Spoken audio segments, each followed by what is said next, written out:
هو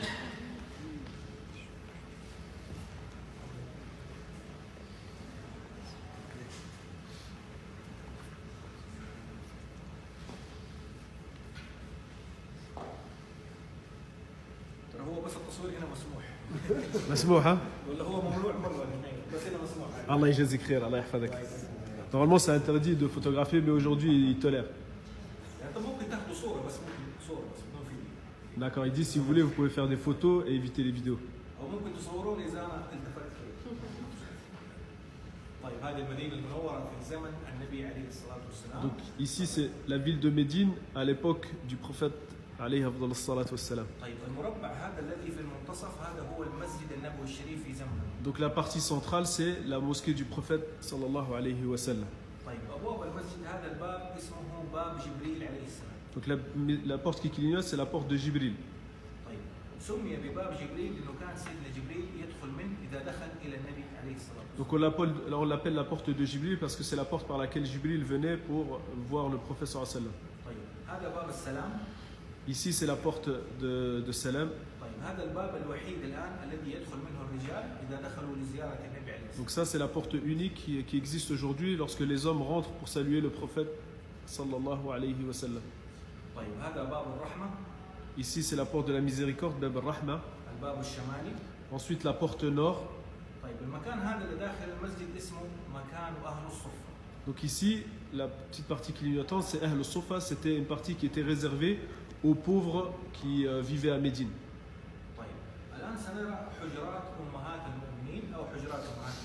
Donc nous allons parler des petites maisonnettes du prophète sallallahu alayhi wa sallam, des femmes du prophète sallallahu alayhi wa sallam. Donc ici c'est la petite maisonnette de Hafsa, l'une des épouses du prophète sallallahu alayhi wa sallam.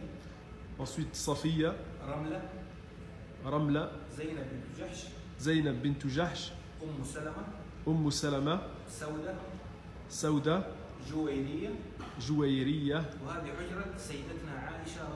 Et ici c'est Hujrat Aisha radiallahu anha, la maison où il est enterré aujourd'hui le prophète sallallahu alayhi wa sallam, et c'est là où il est mort.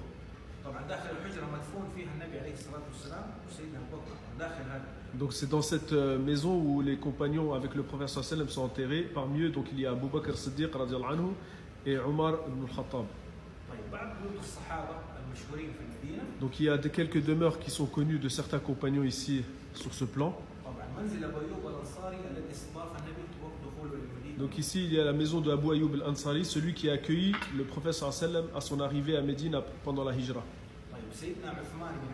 Ici nous avons la maison de Uthman ibn Affan radiallahu anhu. Ici Abu Bakr Siddiq radiallahu anhu. Khalid ibn al-Walid.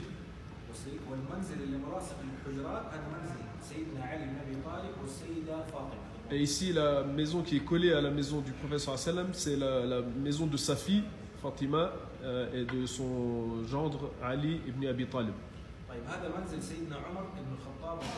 Ici nous avons la maison de Omar ibn al-Khattab radiallahu anhu. Et au fond là-bas nous avons le cimetière du Baqi', Maqbarat al-Baqi'.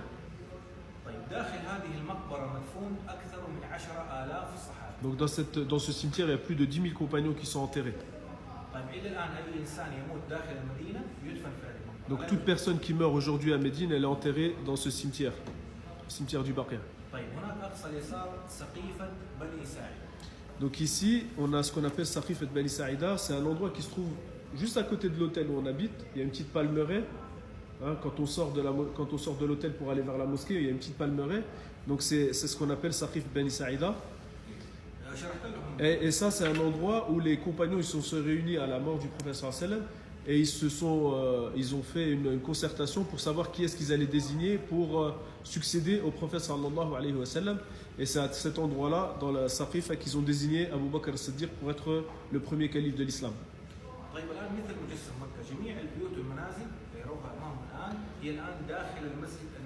Donc ici c'est comme sur le plan précédent quand on a parlé du plan à la Mecque. Toutes ces maisons aujourd'hui elles n'existent plus. Et elles font toute cette partie-là, elle fait partie de la mosquée du prophète sallallahu alayhi wa sallam aujourd'hui.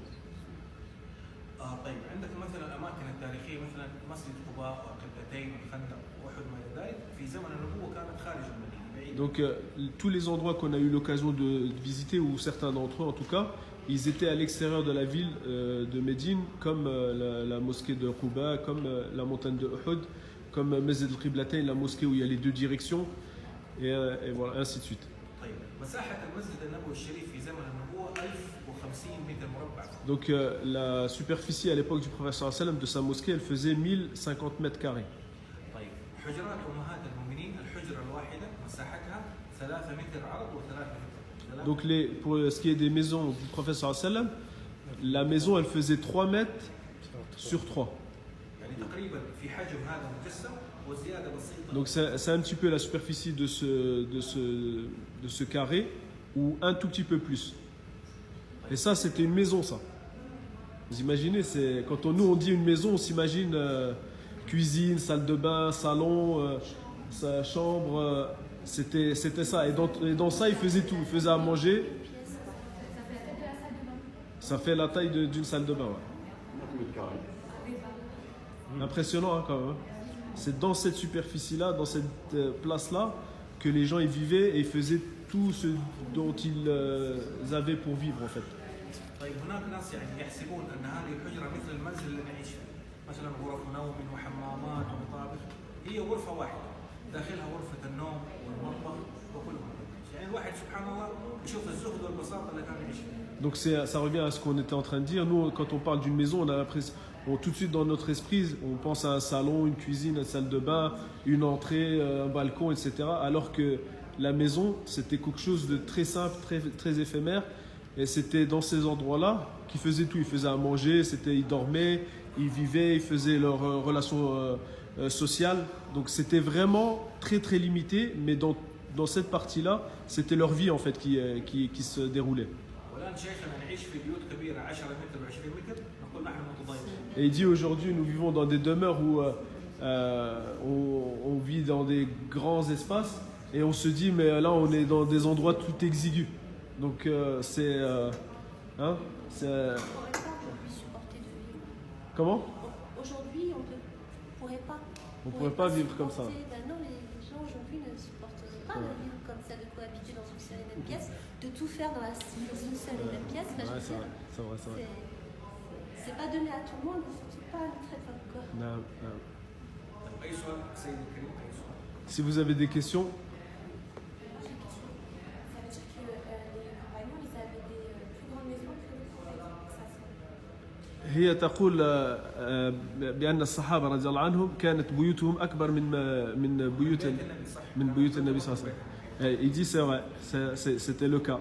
Les maisons de certains compagnons, elles étaient plus grandes et c'est le cas sur le plan que les maisons ou les maisonnettes du prophète sallallahu alayhi wa sallam. Ça c'était le meilleur des hommes. Hein. Le trône, vous allez prêcher, c'était dans quel endroit? هي تقول منبر النبي صلى الله عليه وسلم كان في أي مكان يعني في المسجد. طيب منبر النبي بس هو مو موجود الان. يتخيلوه في منتصف المسجد. في منتصف المسجد. Donc il dit, il n'est pas représenté ici sur le plan, mais il dit c'est dans le milieu de la mosquée. Il n'existe plus là. في منتصف. Non, là il n'existe plus le tronc, non, il n'existe plus là. طيب نذهب. Donc on continue, Inch'Allah.